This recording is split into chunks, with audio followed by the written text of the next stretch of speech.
Hey everyone, welcome to Intellipaat's YouTube channel. In today's session, we will be learning about DevOps pipeline. So before moving on with the session, please subscribe to our channel. And also hit the bell icon for the upcoming updates from our channel. And also, if you enjoy our content, you can leave a like. Now, moving on to the agenda of the topic. First, we have software development methods. Then, what is DevOps? DevOps pipeline, phases of DevOps pipeline, stages in DevOps pipeline, and we'll conclude it with a CI/CD demonstration video. So let's start off with the first topic, that is software development methods. So there are three most prominent software development methods that were used and are used. The waterfall method, agile method, and DevOps. Waterfall method has been the early software development methods that were used in the software development industry. So waterfall method has a few merits and also has demerits. So waterfall method used to take a lot of features all at once from the customer, and it used to develop the software a very long life cycle. And the product delivery took extreme large times, let's say about a year or 2 years. Therefore, it could make the customers unsatisfied. Now, also between the life cycle, the planning team of the company could not accommodate any changing requirements. Now, this was a major disadvantage of waterfall method, as it could not accommodate changing requirements. Now, as we all know that the software industry changes, the software needs changes every year, every month also in multiple cases. So waterfall method was not really good with this thing. Now let's talk about the figure here of waterfall method. Once this step is completed, then only it goes to the other steps. Similarly, one step is completed, then only it goes to the design step, then to the coding step. So it is a unidirectional method. Therefore, a customer could give the features of the software here. A client could give the features of the software at the very start of the life cycle, and he would only receive a feedback, or he could only intervene with the planning and the feature selection and feedbacks only when the software is delivered to him. And the cycle took extremely long time, for about a year or 2 years also. So this was a major customer unsatisfaction due to this. Now moving on to the agile system, agile methodology. So in agile methodology, the product delivery time was short. Now because of this, the customers was more satisfied than the waterfall method. And because the product delivery time was short, so we could accommodate multiple changing requirements according to the clients and customers. Now the customer feedback were often and frequent. This was also because the product delivery time was short. And in the agile methodology, it is believed that the work has to be done into smaller bits. Let's say a customer gives 10 feature requirements. So the planning team will only consider 3 or 4 requirements that are most important right now, and will work on those 3 or 4 requirements to deliver it, let's say in a month or 2 months. So this was much better than the waterfall system, and this could keep the customers satisfied. Now, as I said earlier, the lesser work was taken at a particular time. So this was far better than the waterfall system. Now let's talk about DevOps and how is it better than waterfall and agile system. So waterfall, the DevOps method works with the collaboration between the developers and the operator team. So this happens because of automation. So there are tools and automation processes in DevOps that enhances the collaboration between the developer and operation teams, which was the problem with the waterfall and agile method. Not only that, DevOps also consists of rapid release cycles, and this happens because in DevOps the work is done in bit by bit wise. So by this I mean that if I have a large chunk of work, the developer is only going to work with small bits and keep iterating it rapidly. So due to this, the number of releases will increase rapidly, and therefore the customers will be satisfied. So therefore we can accommodate multiple changes into it. Let's say if a customer comes up and the client comes up and he says that I need 4 more requests here, but I don't need these 2 requests. So these have to be changed. So that can be accommodated easily into the DevOps, because we are working onto a single feature, and that to bitwise into it. So the planning time is minimal, so there's no wasting time in planning. Only the coding and the other things will have to be focused on. and then the whole process is automated using multiple tools and environments. So therefore the DevOps can deliver much more efficiency than the agile and waterfall method.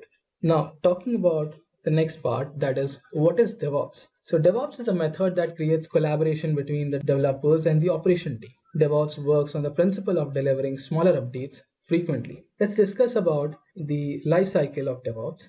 So it starts with the planning phase, the planning stage, where the client's requests and feature requests are accepted and then given to the coding section, where the coding stage, where the developers code those features into a particular software, and then that code is given to the build stage, into the build server, where the code is built into an executable file.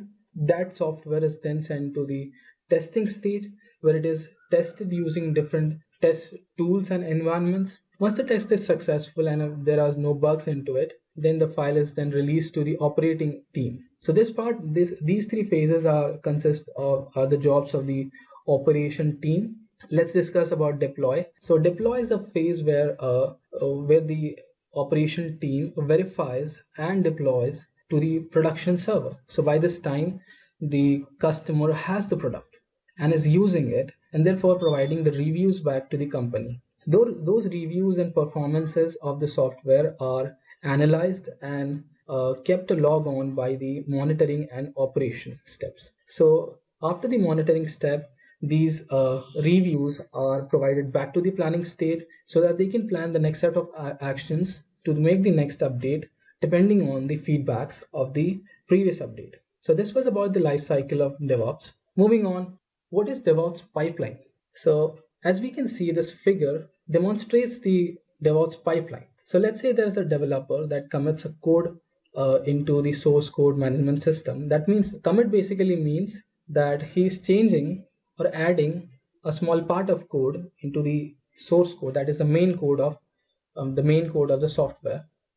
So once that is uploaded to the source code management system, a new version of code is created. Once that happens, a continuous integration tool pulls out the code from source code management system and pushes it to the build and test server. Once the code is built into an executable file into the build server, it is then given to a test server where it is tested in different environments. And then if there is no bug into it, then the continuous integration tool will push it to the production server where it will be produced and given to the customers. The cycle does not end here. It actually continues with continuous monitoring, where the feedbacks are given to the developers so that they can plan the next set of actions. Moving on to the phases of DevOps pipeline. There are 5 phases of DevOps pipeline, namely continuous development, continuous testing, continuous integration, continuous deployment, and continuous monitoring. So let's briefly look into these 5 steps, these 5 phases. So talking about continuous development. Continuous development consists of 2 stages, namely plan and code. The plan is a stage where the requirements are gathered and given to the coding section, where the developers would code those features into a software. Once that is done, a continuous integration tool pulls out the code from the repositories and pushes it to a build server. Once the build is executed and it is running fine, then the continuous integration tool will further push it to the testing server. And if there is no bug into it and it runs successfully, then the continuous integration tool will push it to a release and deploy server. So what happens here is that the operation team will verify the software once and then deploy it to the production server. So this stage basically marks the end of the CI/CD pipeline, that is basically delivery of the software. Now the software has been delivered to the customer. Customer is using it and also providing the feedback to the company. Now the operate and monitor stages that comes into continuous monitoring basically keeps a tab on these feedbacks and provide that back to the planning stage via continuous integration tool. So these were the 5 phases of DevOps pipeline. Now let us look deep into each phase. The first one is continuous development. Continuous development has 2 stages, that is planning and coding. Planning. So a customer feedback is evaluated in this stage, and based on the feedbacks of the set of updates are planned. So this is an important stage. Now because the developers use small bits of code, small pieces of work, to be done in a particular point of time. Therefore, the planning stage of time is really less. Now, moving on to the coding section, the developers code the features that are asked by the planning section to be added to the source code, and they do so in a distributed version controls system manner, in which each developer has a copy of source code, and this is followed because in case something happens with the server where the source code management system was there, the whole code, the main code will be destroyed, and we don't want this. Therefore, we use a distributed version control system to code, and therefore that is a method that is used into industries. Now, once a developer completes his code, he pushes it to the source code management system, and when he does so, the source code management system creates a new version of code, and that is actually pulled up with the continuous integration tool, and then the automation process starts. Now, talking about continuous integration, as we discussed earlier, once the continuous development stage is completed by pushing the code to the source code repository, continuous integration tool pulls the code and then pushes it to the build server, where it builds into an executable file, then pushes it to your test server, where it is tested by different environments and tools. Once the test is successful and no bug is found, then the continuous GitHub repository will be connected, and the code into the GitHub repository will be pulled out by the Jenkins. So this is what we're going to do. So let us see how we are going to do that. So first we have to install Jenkins on AWS server and connect it to the terminal. The terminal is basically putty here in the Windows. You can use Ubuntu terminal to connect it to the AWS server. And we have to execute the following commands here to install Jenkins to the system. So let us go ahead and do that. So first of all, we have to go to the EC2 AWS dashboard. Then we have to go to instances. Okay, now we have to launch an instance. So we're going to launch Ubuntu 20.04 server.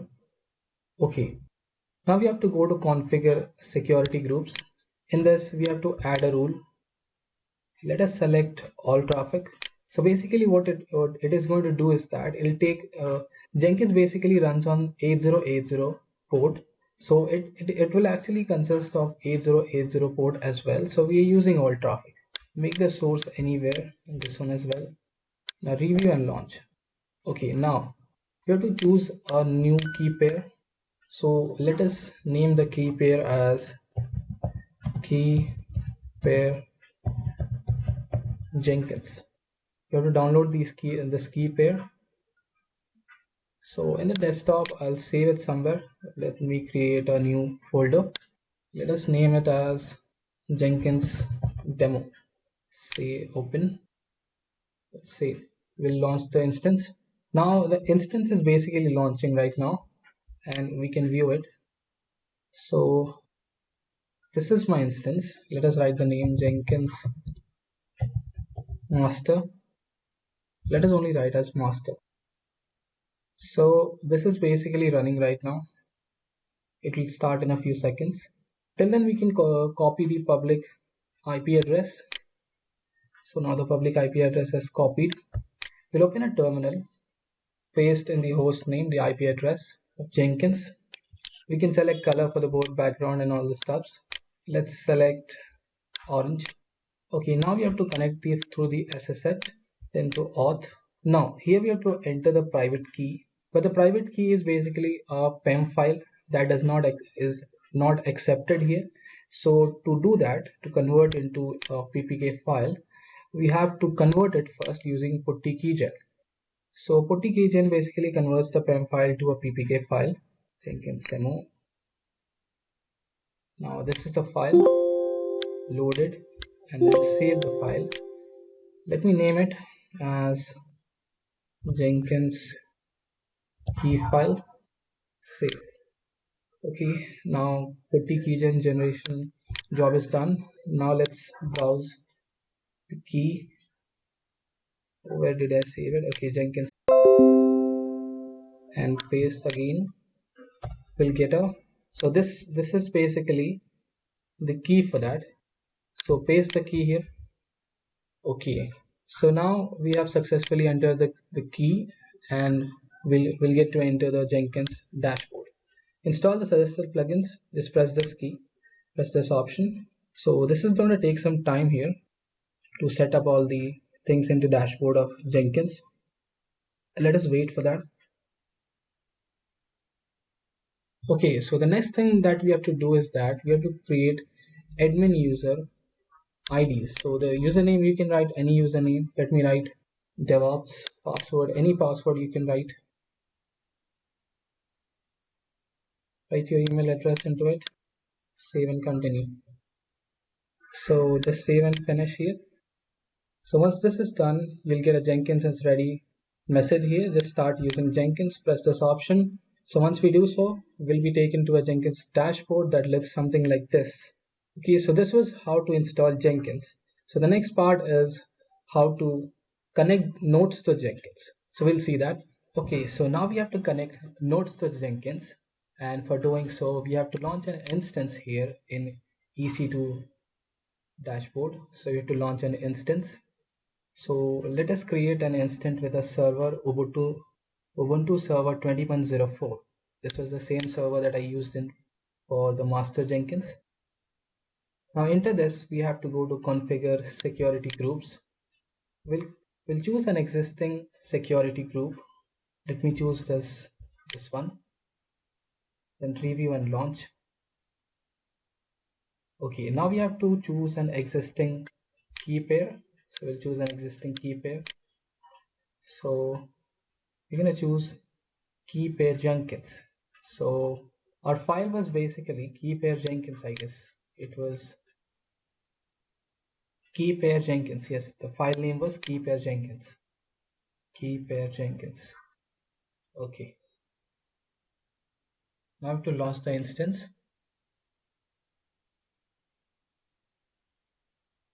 Let us name the instance as slave. Okay, so now the slave is starting. So till then, what we'll do is that we'll initiate the terminal. So we'll copy the public IP address, go to putty, add a new session to it,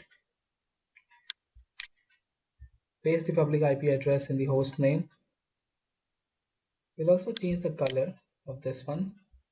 Let me change it to green. Okay, you have to go to SSH, then to auth. So this is where we have to paste the file. So let me browse it. So it's Jenkins demo. Okay, this file, open. Just a quick info, guys. Intellipaat provides DevOps online training validated and certified by NASSCOM Future Skills and IBM. The course link is given in the description below. Now, let's continue with the session. So this is the terminal for the slave one, the slave machine. So we'll log in as Ubuntu. So in the slave machine, we have to install Java 8. So first we have to update the system. So to do so, we have this command sudo apt-get update. Press enter and update the system. Till then, let me copy the next command, that is installing Java 8 into it.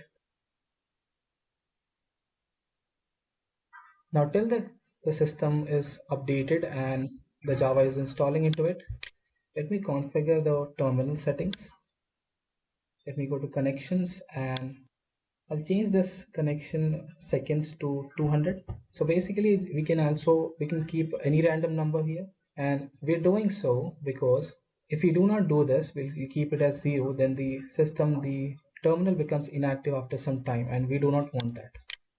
If that happens, then we have to restart the session with the same login name. So the Java is still getting installed into the system. Okay, so the Java is installed. Okay, now what we are planning to do is that we're connecting the master and the slave, master to the slave, using an SSH protocol. So for doing so, come to the master. So this is the master terminal. Write ls. Okay, so we have these authorized key here. This key is basically the private key. this key is the public key. So we only require the public key right now. So we'll write cat id underscore rsa dot pub. Hit enter. We'll get this public key here. So this is the public key. We have to copy this key, copy this completely. Okay, now that we have copied it, let me write the next command, that is sudo nano authorize underscore keys. Okay, now we are into this and we have to paste the key here. After pasting it, press Ctrl S, then Ctrl X to exit it. Okay, now that we have pasted it into a folder, what we have to do is that now we have to go to the slave terminal. So we'll go to the slave terminal. Let me clear it. Okay, now into the slave terminal, we have to go to we have to first enter cd space dot ssh. Okay, now after doing so, let me write ls command here. So we have the authorized key here. So let us go ahead and write sudo nano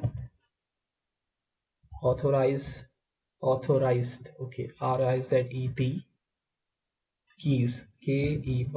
Okay, so here also we have to paste the key that we copied earlier from the master terminal. Ctrl S, Ctrl X to exit for keys. Okay, again we have to paste it here, the same public key that we had earlier. Ctrl S, Ctrl X. Okay, so we have exited that one. Okay, now that it is pasted into, it is already entered into the slave terminal. Now let us go to the dashboard of Jenkins. Now what we have to do is that we have to create a new node. So let us create a new node. We have to go into manage Jenkins. Now before doing so, we have to first go and configure the global security. So the global security, basically we have to, so in the global security, in the agents, we have to make this TCP port for inbound agents as random. So this is all we have to do here. Enter save, press save. Then let us go to managing nodes and clouds. So we already have a master system here, a master node here. We have to add a new node to it. Let us name it as agent1. Make it a permanent agent. Okay, agent1. Fine. Now we can write anything in the description. Let us write as agent1 here. The root directory is going to be //home /ubuntu /jenkins /home /ubuntu /jenkins. So this is all. Now labels, we can add any labels. Okay, now use this node as much as possible. Not what you have to do is this: launch agent by connection to master. No, we have to do it via SSH. Now what is the host here? So host is basically we have to select the slave terminal here. Okay, now after going to that, we have to provide the DNS name of the slave. So this is the private IP4 DNS name, the ID of the slave. So we have copied that. After copying, just paste it here. Now we have to add the credentials. Go to Jenkins, select SSH username with private key. Now after doing so, we have to add ID, description, and username. The ID could be anything. Let us write DevOps. Let us just write Ubuntu, and Ubuntu. We have to enter a private key that we had in the master. So let us add it. So we have to get this private key from the master terminal. So to do so, let us enter the command here, that it is cat id underscore rsa. Okay, so this is the command. So this is the private key that we have here. We have to copy the entire key right from here to the end of it. Okay, so let us copy this key here. Control C, Control V, copied and pasted. Okay, so that is all that is required here. The, the key is pasted, the private key is pasted. Press the add button, and that is all that is required.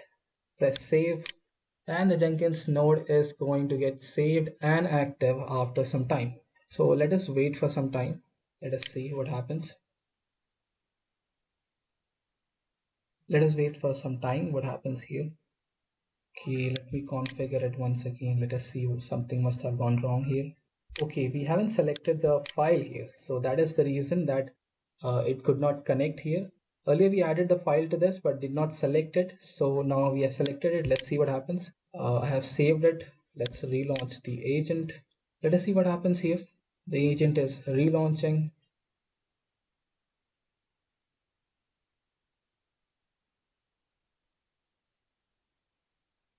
Okay, so we also have to add here as non-verification verification strategies. So let me save it. Let me now relaunch the agent. Let's see what happens. So the agent is successfully connected and online. So this is what we wanted. So let's get back to the status, the project tied to agent 1. So now we know that the agent is connected because there's no cross signal here. There's no cross sign here. Let us once again check the agent, what all configurations we did. So we named it as agent 1, description also agent 1, number of executors is 1, the root directory is this one where the files are going to get saved here. So labels are not required, usage is as much as possible. We are launching it using a SSH protocol.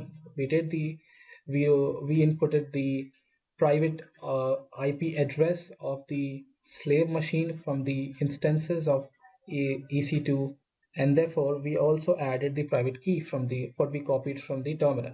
So this was, guys, so in this way we have connected a node to the master node in Jenkins dashboard.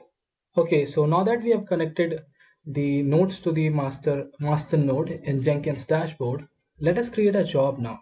So to do that, we have to go to the new job. Let's go back to the dashboard. Okay, so it is asking my username. My username is DevOps. Keep me signed in. And we are into the dashboard. So we have to go into the new item. After that, we have to select a freestyle project. Let us name it as Git job. Let us name it as Git job. Okay. So after doing that, we have to go to the. Okay. So these are the options that we get here. So this is a GitHub project. So I have to provide the GitHub URL as well. So I happen to have a GitHub repository. Let me copy the path of it. So GitHub, I have to copy it. So it's copied. Now I have to paste it here. Okay, so this is done. This option is really important where it has to restrict where this project can run. So here you have to enter the slave name, that is, let's say agent. So I have an agent 1, so this will run on agent 1. Okay, agent 1. Okay. Now this is a Git job, so it will have the source code management with Git. The URL again I have to paste it here. Okay. Now also to it I have to add GitHub hook triggers, and that is all we need. That is all we need to do it. Okay. Now save. Okay. Now this is done. So we are into the project Git job. So after this we have to go enter as Ubuntu. Then I have to check where this folder is for Git job. So cd Jenkins, then I have to write ls to see what folders are into it. So there's a workspace. So cd workspace, cd workspace. So let us get into the workspace. Let us see what is into the workspace. So there's a Git job here. So let us also enter the Git job. So cd Git job, cd Git job. Okay, there's a hyphen over here. Okay, so let us see if we have a file over here or not. So there is a file named index.html. So let us see if this file is exactly the file that we have here or not. So there is this file, the index.html file that we have in our GitHub repository, and that is linked to our slave system. So in this way, we have connected a job to the GitHub master node of. So we have here our index.html file. So in this way, we can say that we have successfully created a Git job. Okay, so this is done. Just a quick info, guys. Intellipaat provides DevOps online training validated and certified by NASSCOM Future Skills and IBM. The course link is given in the description below. Okay guys, we've come to the end of this session. I hope this session was helpful and informative for you. If you have any queries, leave a comment down below. Thanks for watching.